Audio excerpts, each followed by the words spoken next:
¿Qué es pues el verdadero arrepentimiento? Meta, después, noeo, entender. Entonces, está hablando concretamente de un cambio de mente. ¿Por qué? Porque después del arrepentimiento viene un entendimiento y viene un cambio de mente, un cambio de propósito. Es decir, viene un cambio de manera de pensar y como consecuencia de vivir. Si no hay un cambio en tu modo de pensar respecto a Dios y el pecado, y tú sigues en lo mismo, no eres cristiano. Eres un por poco me persuades. Eres un casi cristiano, pero no eres cristiano, aunque digas que lo eres. Algunos han de estar pensando, ay, me está haciendo dudar. Qué bueno, porque el que duda, pues es que algo no está seguro. Pero el que repudiar la antigua forma de vivir, acudir a Dios para que Él te siga santificando y sigas tú siendo transformado, son las evidencias del arrepentimiento. Un cambio en tus propósitos, en tus planes, en tus creencias, en tus conductas. 1 Tesalonicenses 1, versículo 9. Dice así: porque ellos mismos cuentan de nosotros la manera en que nos recibisteis. Escuchen. Y cómo, también contaban esto, cómo os convertisteis de los ídolos a Dios para servir al Dios vivo y verdadero. Quiero que noten que en este versículo están los tres elementos del arrepentimiento genuino, verdadero. El primero es que se volvieron a Dios, fíjate, se convirtieron de los ídolos a Dios. Ese es el primero. Se acercaron a Dios, se convirtieron a Dios, se volvieron a Dios. Ese es el primer rasgo de un verdadero arrepentimiento. El segundo es que se apartaron del pecado. Dice, se convirtieron a Dios y dejaron ¿qué? ¿Los qué? Los ídolos. Entonces la verdadera conversión, ¿qué te hace hacer? Dejar los ídolos, dejar la vida pecadora, dejar todo aquello que ofende a Dios. Entonces aquí ya son dos elementos. Y el tercero es servir al Dios vivo. Antes servían al pecado, servían a los ídolos, andábamos en la vanidad de nuestra mente, pero cuando vino el genuino arrepentimiento, nos volvimos a Dios. Nos convertimos a Él. Dejamos el pecado porque fuimos limpiados. Mi hijo no es. Entonces vemos aquí los tres elementos. Se volvieron a Dios, se apartaron del pecado y sirvieron a Dios. Entonces noten cómo hubo un cambio de mente. Por lo tanto hubo un cambio de conducta inequívoca. Así fueron todas las experiencias de los hombres en la Biblia. Los que no se convirtieron nunca dieron frutos de arrepentimiento. Los que se convirtieron sí. Se cuenta que había un lechero que era alto, rubio, de ojos azules, de ahí de Tepa, pues, Tepatitlán. Entonces este lechero pues tenía sus vacas, sus reses, él las ordeñaba y vendía ahí en el pueblo la leche, pero era bien tremendo el güero. Cuando llegaba a entregar la leche a las casas, pues salían las señoras y les echaba piropos. Era mujeriego el tremendo güero. Entonces los maridos de las señoras pues se sentían inseguros porque pues, estaba guapo el lechero. Y las señoras se arreglaban para recibir la leche. Entonces estaban muy inseguros. Y resulta que al correr el tiempo, alguien comenzó a hablarle al güero o al rubio de Cristo. Y empezaron a sembrarle la palabra de Dios. El Espíritu Santo empezó a convencerlo de pecado, de justicia y de juicio. Llegó un momento en que el güero se acercó a Dios en un arrepentimiento de tal manera que su cambio fue tan radical que la gente lo notó inmediatamente. Y empezaron los comentarios: oye, ¿ya viste al güero qué diferente se ve? Pues ¿qué le dieron, oye? Pues no sé, pues se ve bien diferente. Mira, ya no dice esas palabrotas y ya nos respeta a las señoras. Otras no les gustó el cambio. Pero el güero había sufrido una transformación extraordinaria. Entonces un día el güero, entregando leche, una señora le dijo: oiga, güero, yo tengo una pregunta para usted, dígame. Y el güero ni siquiera la miraba a los ojos, así como apenado, ¿no? Dice: es que usted de un tiempo para acá lo notamos muy diferente. ¿Por qué? ¿Qué le pasó? Y le empieza a contar, y entonces se acerca otra señora y le dice: no, sí, a ver, ¿qué pasó, güero? Entonces empiezan a darle su testimonio, le empieza a contar cómo se había acercado a Dios, cómo se había convertido, cómo se había arrepentido. Y dice la otra señora: ay, su cambio es tan notable que hasta la leche cambió el sabor. Entonces le dice el güero, dice: bueno, yo debo pedirles disculpas a ustedes, tengo que hacerlo con todo el pueblo, pero pues es que antes yo le echaba agua a la leche. Dice: y ahora que me convertí, pues hasta la leche cambió. ¿Cuál es la moraleja de esto? ¿Cuál es la aplicación? ¿Qué tiene que ver aquí? Usted puede decir que es el lechero convertido, pero si la leche no cambia, usted no está convertido. Si usted dice, se quedaron ya primero jajaja, y ahora están así, cayeron redonditos. Porque si usted dice: yo soy cristiano, y usted es comerciante y antes vendía kilos de 800 gramos y sigue vendiendo de 800 gramos, ¿me escucharon los de San Juan de Dios? ¿Me escucharon los de los mercados, los hermanos que son comerciantes? Si usted sigue, usted no es cristiano, se está engañando. Si usted era un mecánico y transaba a la gente, le decía: ay, no, la máquina se desvieló, y no es verdad, y usted robaba a la gente, y usted dice que se convirtió y sigue robando, usted no es cristiano. Usted es un mentiroso.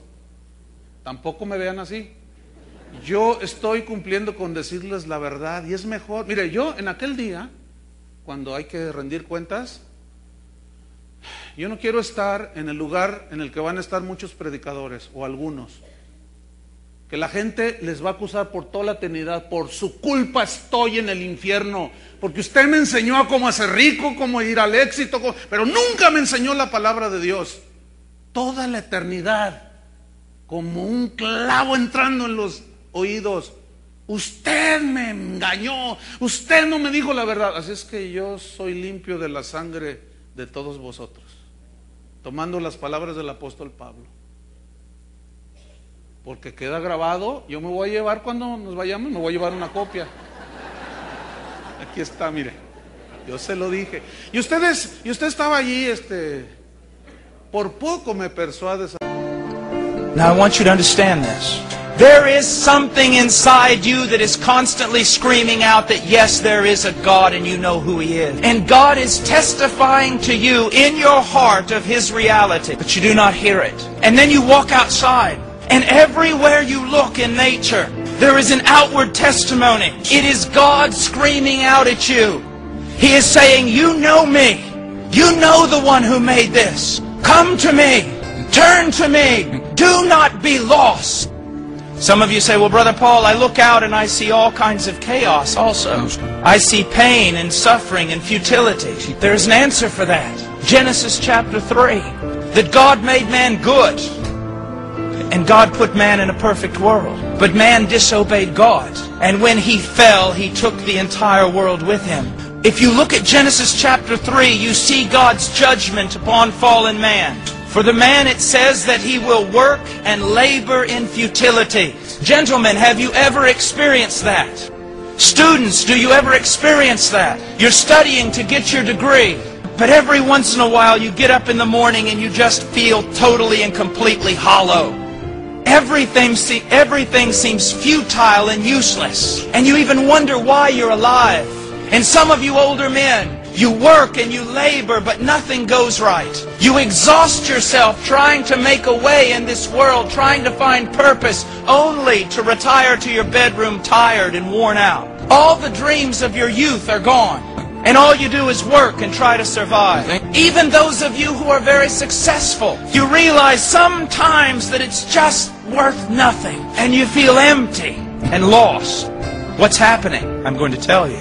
It's not only the judgment of God, it's the mercy of God. Every time you go to work and you experience nothing but frustration, it is God screaming out to you. You are fallen, fallen, fallen. You are broken. You are sinful. You are separated from me. You need a Savior. You need my Son. It says also that because of the sin of man, the woman would bear great pain in childbirth. And according to my wife, that is a terrible judgment. But also it is an act of God's mercy. With every pain in childbirth, God is screaming out to you, you are fallen, you are fallen, you are fallen. You need a Savior. God does not cry out to you about your sin just to make you feel horrible. God does not tell you about your lostness just so you will stay lost. God tells you about your lostness and your sin so that you will come to a Savior. He has left His fingerprints all over you so that you would know that He made you. In a sense, He put His laws in your heart so that you would know His will.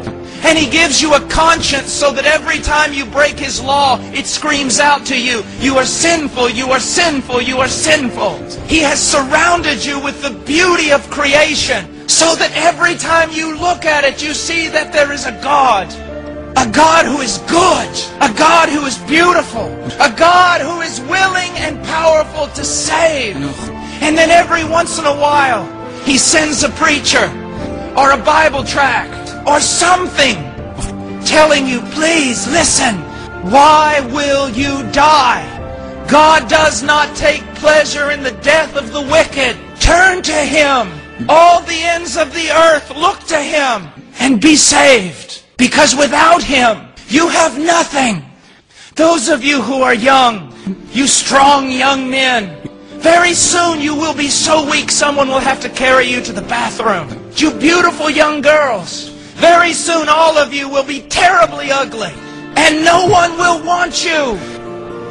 Those of you who are wealthy, your wealth is going to rot. Because the redemption of a man's soul is very expensive. And no one has enough wealth to pay for their salvation. Those of you who hope in your own merit and virtue, those who think they have good works enough to stand before God, on that day you will know that all your good works are like filthy rags. And they cannot save you. And those of you who take great pride in your church and in your religion, will discover that neither your church or your religion was strong enough to save you. Think about your own life. Think about your own sin. Is it not true that you have thought things so sinful that you could not share them with your closest friend? Is it not true that you have done things so shameful that if they were made known here tonight, you would run out of this village and never show your face here again? You know it's true. You've done it. You've thought it. You've said it. Even if your best friend knew some of the things you have said about him or her, they would no longer be your best friend. To Him, all the ends of the earth, look to Him and be saved.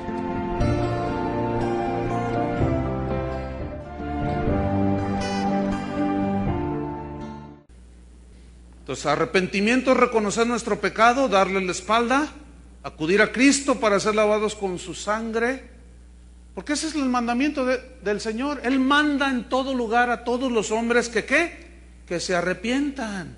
Entonces el verdadero arrepentimiento involucra tres áreas en nosotros. Si no involucra estas tres áreas, no es genuino arrepentimiento. Involucra las emociones por un lado, por otro el intelecto y por otro la voluntad. Así es como se inicia un verdadero discípulo de Jesús. Padre, que tu misericordia sea abundante, que abunde tu gracia donde abunda el pecado, Señor, porque tu misericordia es más grande que cualquier cosa.